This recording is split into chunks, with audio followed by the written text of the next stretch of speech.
आज पंजाब की जीत के बाद अरविंद केजरीवाल जी की लोकप्रियता, अरविंद केजरीवाल जी का जन समर्थन, अरविंद केजरीवाल जी की पॉपुलैरिटी देश के कोने कोने तक पहुंचती नजर आ रही है। कश्मीर से लेकर कन्याकुमारी तक, गुवाहाटी से लेकर गुजरात तक आज लोग अरविंद केजरीवाल जी और केजरीवाल मॉडल ऑफ गवर्नेंस के बारे में बात कर रहे हैं, उसे अपना रहे हैं और 135 करोड़ भारतवासी अपने हृदय में, अपने दिल में अरविंद केजरीवाल जी को। नमस्कार, नेक्स्ट 9 न्यूज देख रही हैं आप और मैं हूं आपके साथ प्रज्ञा सिंह। स्वागत है दर्शकों आप सभी का मेरे खास प्रोग्राम सत्ता से सवाल। दिल्ली की शराब नीति को लेकर जिस तरह से आम आदमी पार्टी लगातार ईडी के शिकंजे में फंसती चली जा रही है। मनीष सिसोदिया से शुरुआत इस पूरे मामले की होती है और अब गिरफ्तारी की तलवार दिल्ली के मुख्यमंत्री अरविंद केजरीवाल पर लटक रही है। 3 जनवरी को जहां एक और अरविंद केजरीवाल को ईडी के दफ्तर जाना है, तो वहीं 10 जनवरी को मनीष सिसोदिया की न्यायिक हिरासत का जो समय है वो खत्म हो रहा है और ऐसे में तमाम सवाल एक बार फिर से मनीष सिसोदिया को लेकर उठने लगे हैं कि क्या शराब घोटाला मामले में मनीष सिसोदिया को राहत राउज एवेन्यू कोर्ट में मिलेगी। जो तमाम दावे मनीष सिसोदिया को लेकर उनके वकील करते हुए अदालत के सामने नजर आए, क्या उन दावों को सच साबित करने के लिए अब वो सबूत भी पेश कर पाएंगे। साथ ही सवाल ईडी पर भी उठ रहा है कि जो अदालत ने ईडी को नोटिस देकर सीधे सीधे जवाब मांगा है कि आखिरकार क्यों देरी हो रही है इस मामले में सबूतों को पेश करने के लिए, उस जवाब में आखिरकार ईडी अब क्या नए बड़े खुलासे करती हुई नजर आएगी। इन्हीं तमाम चीज़ों को आज इस खास प्रोग्राम में समझने की कोशिश करेंगे। मेरे साथ अबरार हैं और अबरार, सबसे पहले तो यही सवाल के लगभग 10.5 महीने जो हैं मनीष सिसोदिया तिहाड़ जेल में बिता चुके हैं। ये पूरा मामला उन्हीं से शुरू हुआ था। क्या लग रहा है 10 जनवरी को ईडी का आखिरकार क्या रुख रहेगा? अदालत द्वारा फटकार लगाए जाने के बाद क्या ईडी कोई नए सबूत इस मामले में अदालत के सामने पेश कर पाएगी या नहीं? देखिए, जहाँ पर आप बात कर रहे हैं मनीष सिसोदिया की, तो जाहिर सी बात है कि मनीष सिसोदिया को लेकर के शुरुआती समय से ही ईडी के उन तमाम दलीलों पर जो है कोर्ट ने जो है मनीष सिसोदिया की ज़मानत को खारिज किया है।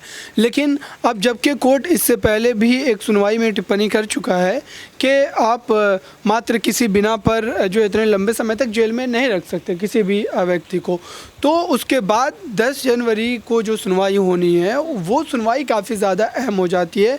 क्या कोर्ट इस पूरी सुनवाई में अगर ईडी इस पूरे मुद्दे पर उस तरीके से पक्ष नहीं रख पाती है, कोई ठोस सबूत नहीं रख पाती है, तो क्या मनीष सिसोदिया को लेकर के कोई पक्ष में कोई आदेश जो है उनके जा सकता है? और अगर ऐसा होता है तो जाहिर सी बात है कि ये कहीं ना कहीं ईडी के लिए एक बड़ा झटका होगा, क्योंकि ईडी के ही पक्ष में तमाम सुनवाई गई है। जब भी ईडी ने यह दावे किए कि उनके खिलाफ 336 करोड़ का मामला है, वो बाहर जाएंगे, ज़मानत मिलेगी तो वो केस को प्रभावित कर सकते हैं, तो उनकी बात कोर्ट ने सुनी है और तभी जाकर के मनीष सिसोदिया की ज़मानत जो खारिज हुई है।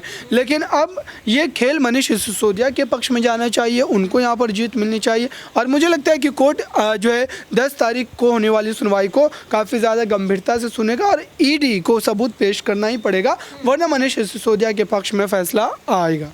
वाकई में देखिए, यहाँ पर जिस तरीके से अबरार ने बात की कि ईडी को सबूत पेश करने पड़ेंगे और इसी से जुड़ी आपको वो खास रिपोर्ट दिखाएंगे कि किस तरीके से राघव चड्ढा, जो आम आदमी पार्टी के इस वक्त फायर ब्रांड नेता के तौर पर देखे जाते हैं, ईडी की कार्रवाई, मनीष सिसोदिया की गिरफ्तारी और अरविंद केजरीवाल को भेजे गए समन को लेकर किस तरह से कई बड़े खुलासे करते हुए नजर आ रहे हैं। सबसे पहले देखिए ये रिपोर्ट। आम आदमी पार्टी की इस महत्वपूर्ण प्रेस कॉन्फ्रेंस में आप सबका बहुत बहुत स्वागत।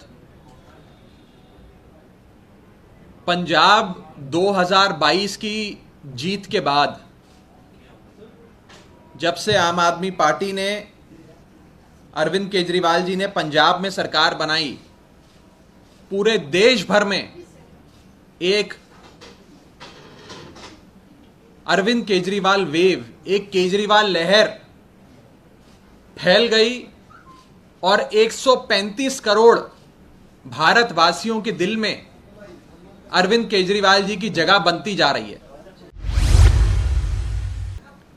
आज पंजाब की जीत के बाद अरविंद केजरीवाल जी की लोकप्रियता, अरविंद केजरीवाल जी का जन समर्थन, अरविंद केजरीवाल जी की पॉपुलैरिटी देश के कोने कोने तक पहुंचती नजर आ रही है।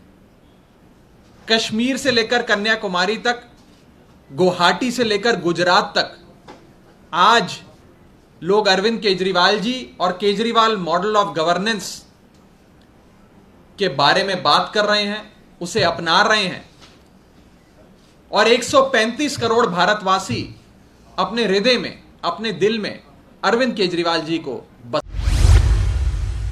रहे हैं।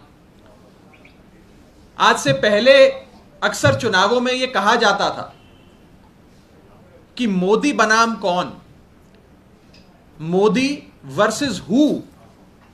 आज पंजाब की जीत के बाद देश के लोग कहने लगे हैं कि विकल्प हमें मिल गया।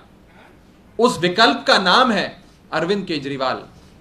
और जो लोग पहले कहा करते थे मोदी बनाम कौन, मोदी वर्सेस हु, आज वही लोग कह रहे हैं मोदी वर्सेस अरविंद केजरीवाल, मोदी बनाम केजरीवाल। एक विकल्प राष्ट्रीय स्तर पर अरविंद केजरीवाल जी और आम आदमी पार्टी बनते जा रहे हैं। आजाद भारत के इतिहास की सबसे तेज रफ्तार से बढ़ने वाली राजनीतिक शक्ति, पॉलिटिकल पार्टी का नाम है आम आदमी पार्टी, उसके नायक का नाम है अरविंद केजरीवाल।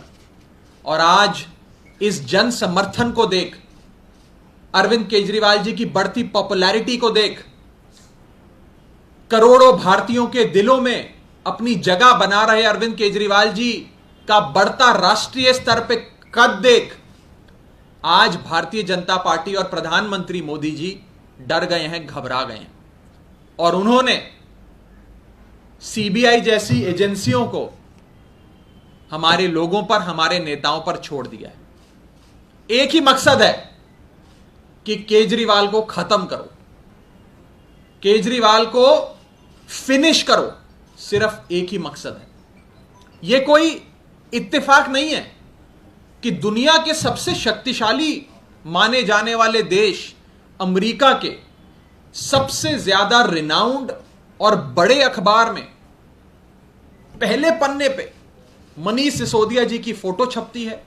दिल्ली में चल रहे केजरीवाल मॉडल ऑफ गवर्नेंस और शिक्षा क्रांति के बारे में लिखा जाता है और अगले ही दिन सीबीआई मनीष सिसोदिया जी के घर पहुंच जाती है। यह कोई इत्तेफाक नहीं है कि पंजाब चुनाव के बाद जैसे जैसे अरविंद केजरीवाल जी देश के कोने कोने में करोड़ों लोगों के दिलों में अपनी जगह बना रहे हैं, उसके तुरंत बाद सीबीआई जैसी एजेंसियां हम पर छोड़ दी जाती हैं।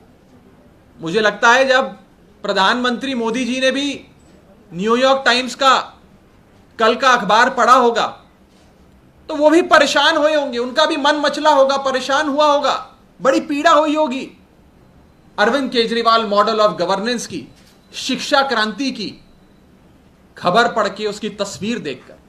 और इसीलिए शायद सीबीआई, इन्फोर्समेंट डायरेक्टरेट और न जाने कौन कौन सी एजेंसियां आज आम आदमी पार्टी के नेताओं पर छोड़ी जा रही हैं।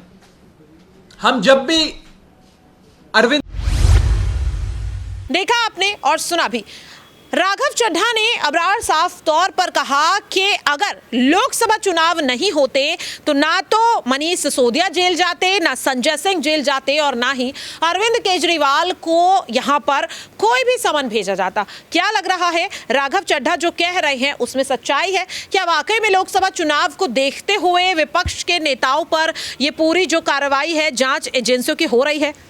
देखिए बिल्कुल इसमें राजनीतिक एंगल ज़रूर है, क्योंकि इतने लंबे समय तक कोई केस चल रहा है, उसमें कोई ठोस सबूत नहीं मिल रहे हैं और ईडी का जो रिकॉर्ड रहा है वो भी दर्शाता है कि ये मामला राजनीति से प्रेरित ज़रूर है। लेकिन अभी भी कोर्ट पर भरोसा है, कोर्ट इस पूरे मामले में जब तक अंतिम फैसला नहीं दे देता तब तक स्थिति साफ नहीं हो पाएगी। वाकई में देखिए जिस तरीके से लगातार ये सवाल उठ रहा है कि 10 जनवरी को आखिरकार अदालत का क्या रुख रहता है, क्या मनीष सिसोदिया को राउज एवेन्यू कोर्ट से बड़ी राहत मिलेगी या फिर एक बार फिर से झटका लगता हुआ नजर आएगा, देखना काफी अहम होगा। लेकिन फिलहाल के लिए मेरे खास प्रोग्राम सत्ता से सवाल में इतना ही। बाकी की अपडेट्स के लिए आप सभी देखते रहिए नेक्स्ट 9 न्यूज।